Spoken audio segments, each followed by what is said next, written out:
안녕하세요. 오늘 첫 사례로 소개드릴 프로젝트는 수다제기 마법의 방이라는 이름이 붙은 프로젝트입니다. 이 프로젝트는 여기 써지는 것처럼 4세, 5세, 6세 어린이들이 혼합 연령으로 모였고요. 한 번에 80분에서 90여 분 정도 한 12차례 정도 만나서 얘기를 하게 되었어요.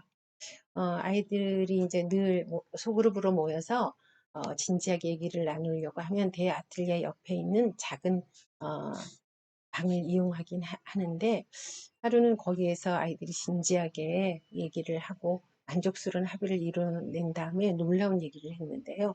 이 방이 수다쟁이 마법의 방이라는 거예요. 그 방 덕분에 너무나 얘기가 잘 나온다는 거예요, 서로. 그래서 아이들은 그 방에서 서로 대화하는 자신들의 모습을 입술을 통해서 은유했는데요. 형록이는 자기가 말이 밖으로 잘 나오질 않아서 자기 입술은 이야기를 머금은 입술이라고 했어요. 그런데 아이들은 이 그림을 보고 입술이 너무 고무차륵 같기도 하고 또 볼륨감이 없어서 만족스럽지 못하다고 얘기했거든요.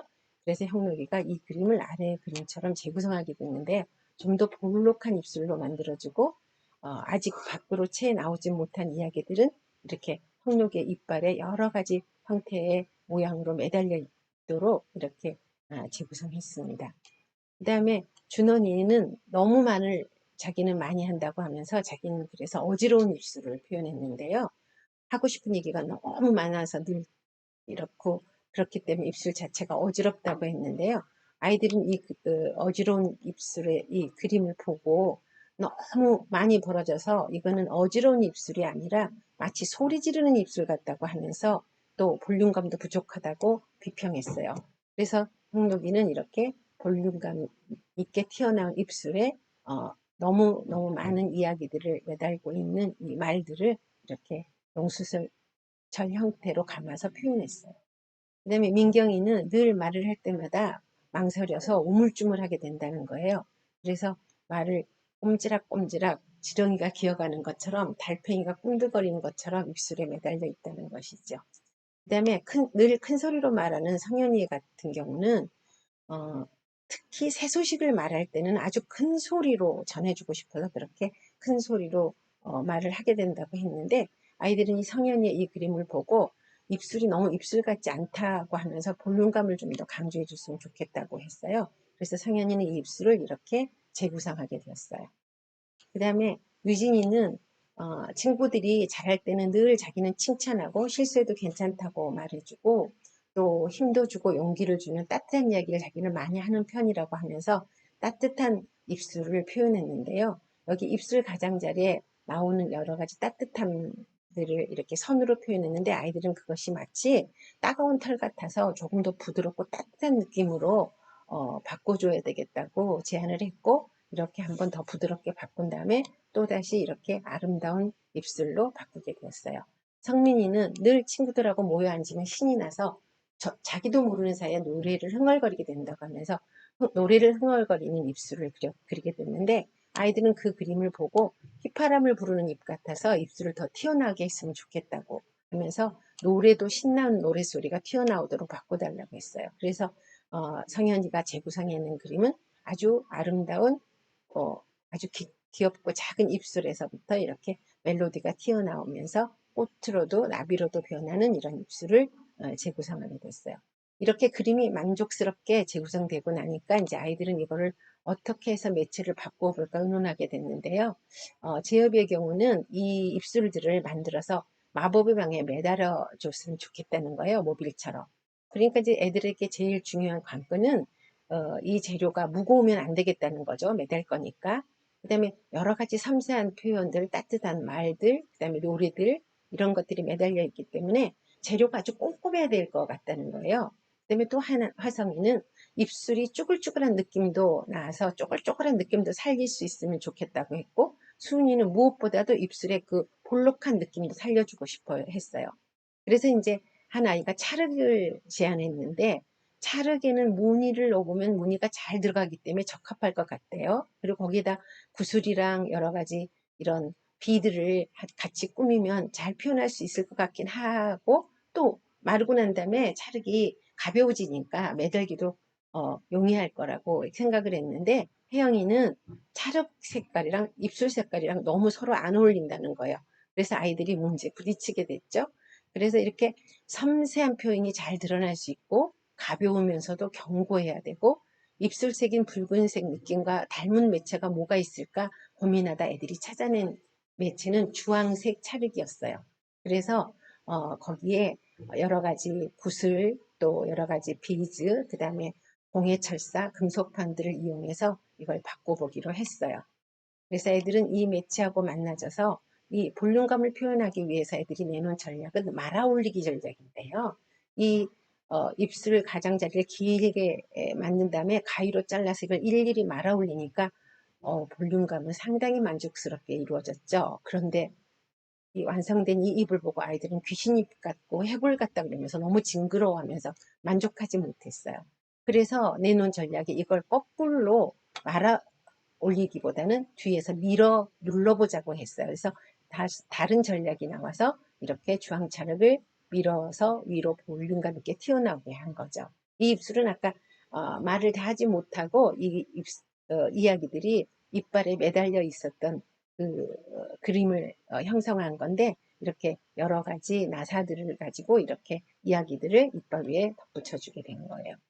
그 다음에 이렇게 말과 느낌을 입체로 표현하기 위해서는 여러 가지 매체를 써야 되는데 이 어지러운 입술을 아이들이 매체로 바꾸면서 너무나 많은 재료들을 많이 쓰게 됐어요. 그랬더니 수제가 너무 화려해서 입술이 차라리 초라해 보여가지고 주객이 전도됐다고 얘기한 거죠. 그래서 유빈이가 반성하게 돼요. 우리가 욕심을 너무 많이 부렸다는 거죠. 그래서 하나는 너무 초라하고 밖으로 튀어나온 말들은 너무 화려하고 그래서 이게 서로 어울리지 않는다는 거죠. 그래서 매체를 쓸 때도 서로 분수에 맞게 어울리도록 써야 된다는 걸 애들이 깨닫게 돼요. 그래서 이 튀어나오는 어지러운 말들을 이 어지러움을 강조하기 위해서 그 공예철사를 가지고 용수철 모양으로 말아서 이건 용수철 모양이 아니네요. 동시몬의 달팽이 모양으로 말아서 이제 표현해주게 됐어요. 그다음에 칭찬과 사랑은 빛나기 때문에 금속판에 이 여러 가지 칭찬과 사랑과 용기를 북돋는 것들은 이 금속판에 눌러서 오려낸 다음에 입술에 이제 붙여주게 됩니다. 그래서 이렇게 이제 재구성되게 되죠. 그래서 이제 아이들은 이렇게 매체를 바꿔가는 동안에 여러 가지 문제들과 만나게 되었는데 자기들 스스로 해결한 부분도 있지만 해결되지 않고 어려웠을 때는 전체가 함께 모이는 나눔 시간에 아이들에게 문제를 들려주고 많은 아이들로부터 그 전략을 빌리기도 하고 또 빌려준 전략을 가지고 실제 매체를 바꿔서 표현해 본 다음에 그 결과가 어떻게 됐는지 또 나눔 시간을 통해서 돌려주기도 했습니다. 밑에 사진을 보시면 이게 나눔 시간을 진행하고 있는 모습이에요. TV에 아이들이 만들어 매체를 바꾸는 작품을 띄워놓고 아이들이 읽어주면서 문제점을 읽어주기도 하고 그 문제를 해결할 수 있는 전략이나 아이디어를 내서 도와주기도 하고요. 또 이 그룹에 참여했던 애들은 실제로 그거를 직접 실행해보고 나서 어떤 전략은 유효했고 어떤 전략은 그게 쓸모가 없었는지를 되돌려주기도 했습니다. 그렇게 함으로써 서로 창의적인 아이디어를 나눌 수 있는 굉장히 소중한 시간이 되었어요. 그래서 이 나눔 전체가 함께 이 소그룹과 만나서 문제를 드러내고 그 문제에 대한 해결 전략을 서로 찾아내고 하면서 서로의 아이디어를 나누는 시간은 아이들에게 굉장히 소중하고 어느 한 아이만의 창의성이 아니라 전체 모든 아이들의 창의성이 나아지는 데 기여를 하게 됐습니다. 아까 꼬물꼬물한 아직 움직이면서 나오지 못한 입술을 이렇게 표현했고요. 늘 만나면 놀이하고 싶다고 하던 입술은 이렇게 매체를 바꾸어서 그 노래 멜로디들이 밖으로 튀어나오도록 이렇게 바꿨습니다. 이렇게 프로젝트가 다 마무리가 됐고 아이들은 굉장히 만족스러워 했습니다. 그런 다음에 협동교수협의회에서는 이 프로젝트 전체를 되짚어서 반영하게 됐는데요. 이때 이제 의견을 모아서 쓴 글이 꼭 우리가 들려드리고 싶어서 이걸 한번 읽어보도록 하겠습니다. 주제의 매력에 끌려 모인 아이들이 함께 생각과 느낌을 나누어가는 과정에서 각자의 성향이 드러나게 되었습니다. 그런데 그 특성을 입술에 표정으로 은유하는 아이들의 예리한 통찰력에 깜짝 놀라게 되었습니다. 생각을 드러내기 어려워하는 어린이, 내 생각만 드러내기를 좋아하는 어린이, 배려심과 마음씀이 깊은 어린이 등 아이들은 서로 다 다름을 인정하고 존중해주며 누구도 탓하거나 부러워하지 않았습니다. 오히려 있는 그대로를 받아들이고 서로의 다양성에 더 재밌어 있습니다. 말을 그림으로 옮길 때마다 그리고 평면이 입체가 되어가는 과정에서 생각이 더해지는 비평적 과정들은 한순간도 빠질 수가 없었습니다. 프로젝트가 진행되는 중에도 이 주제를 흥미를 갖게 되면 언제든지 참여에 원활하게 참여가 이루어졌는데요. 이렇게 새로운 구성원이 등장하게 되면 이 전체 프로젝트를 새로운 시각으로 보게 됨으로써 전체 작업에 오히려 도움이 되는 기회가 되었습니다. 이렇게 어린이들이 일상의 공간에 새로운 의미를 발견하고 부여함으로써 그 작은 공간이 어린이들에 의해서 다시 태어나는 놀라움이 일어났고요. 수다쟁이 마법의 방이 그렇게 탄생하고 난 후 아틀리에의 구석구석 매 공간이 아이들의 숨결로 다시 살아날 수 있는 가능성의 공간임을 알 수 있었습니다. 늘 그렇게 있던 공간들이 아이들의 부름에 의해 그 존재를 드러내어 문 하나, 작은 벽 하나까지도 생명을 얻게 됐습니다. 일상이 특별함으로요. 또 다른 전회와 조우하게 되었죠. 교사들은 이 삶을 선택한 자신들의 결정에 확신을 더욱 가지게 되었습니다.